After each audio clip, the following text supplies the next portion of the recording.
Hey folks, Dan from the Mythiverse here. Today, let's have a quick talk about Wrath, brought to us from Wikid Publishing. Wrath was created and written by Scott Kysh. Interiors and lettering were brought to us by Emi Utrera. The cover and the concept art was made by Smith. Matthew Bryant did the logo and the creature design. So from 50,000 feet, what we have here is the first issue in a heavily character-driven paranormal horror drama. Our lead, Doug, by the way, that is a presumed name we learn through the narration, is recounting the story through said narration as a cautionary tale in hopes it may help others in his situation. So what is his situation? Well, before any of that can make any sense, we need to learn a little bit more about Doug himself. Doug is a community college student who has just entered that thrilling yet also terrifying middle period between adolescence and adulthood. He's 19. Notice here in this panel the cameos by Charger and Sporkman, two other Wikid properties as Funko Pop dolls down there in the lower left-hand corner.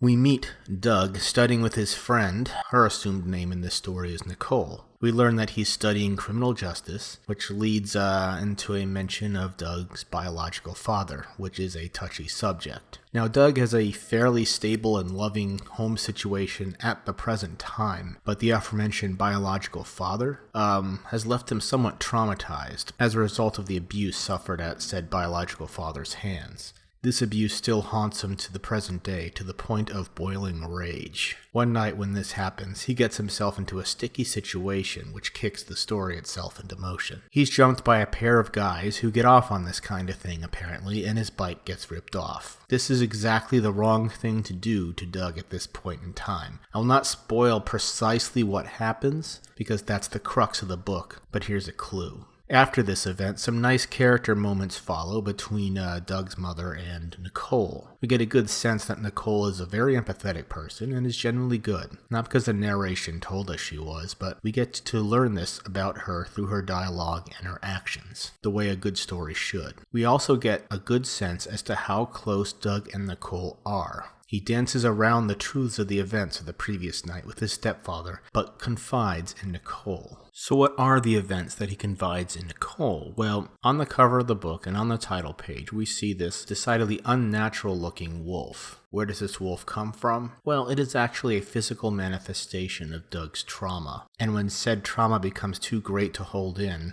this being of pure wrath manifests in the physical realm.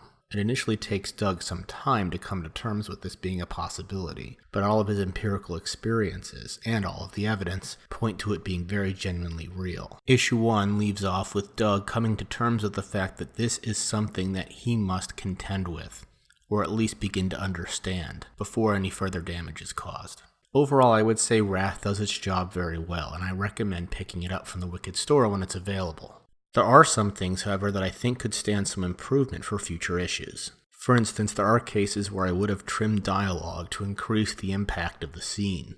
In this case, where we first meet Doug and Nicole, Doug's biological father was mentioned, as I said earlier. I would have just removed the dialogue panel and shown Doug ripping the book. For me, the scene would have had a much greater emotional impact if we hadn't been told exactly why Doug is angry. Just that the mention of his biological father caused him to be angry enough to tear the page.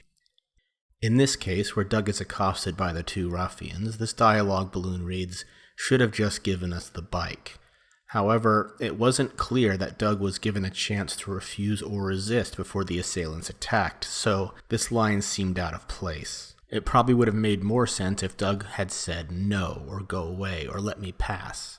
But as it is, they simply attack the moment they have the chance.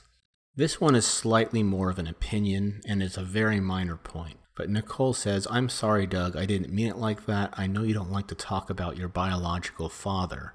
That strikes me as it being explicitly spelled out for us, and it isn't really how a person would talk in that situation. She probably would have said, "I'm sorry, I shouldn't have mentioned him." A bit tighter, bit more realistic, and it would have conveyed all the same information. Regardless of those minor nitpicks, the artwork is gorgeous, highly stylized, and consistent throughout the book. The backgrounds, the buildings, and the establishing shots in particular are wonderfully rendered, in particular this one.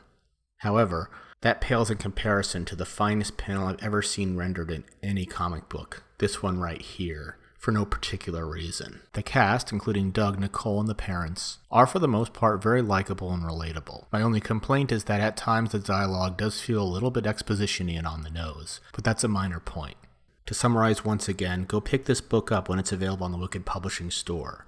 As of the time of this recording, it's still on in-demand at Indiegogo, but only for a few more days. By the time you watch this video, it will probably be too late to pick it up that way. However, I will leave a link to the Wikid store in the description below the video. Keep your eyes on the Wikid Publishing store for when this title is available. You're going to want to get into it. That's all I've got for right now. I'll be back later with more reviews. Until then, I'm Dan from the Mythoverse. Stay safe and stay sane.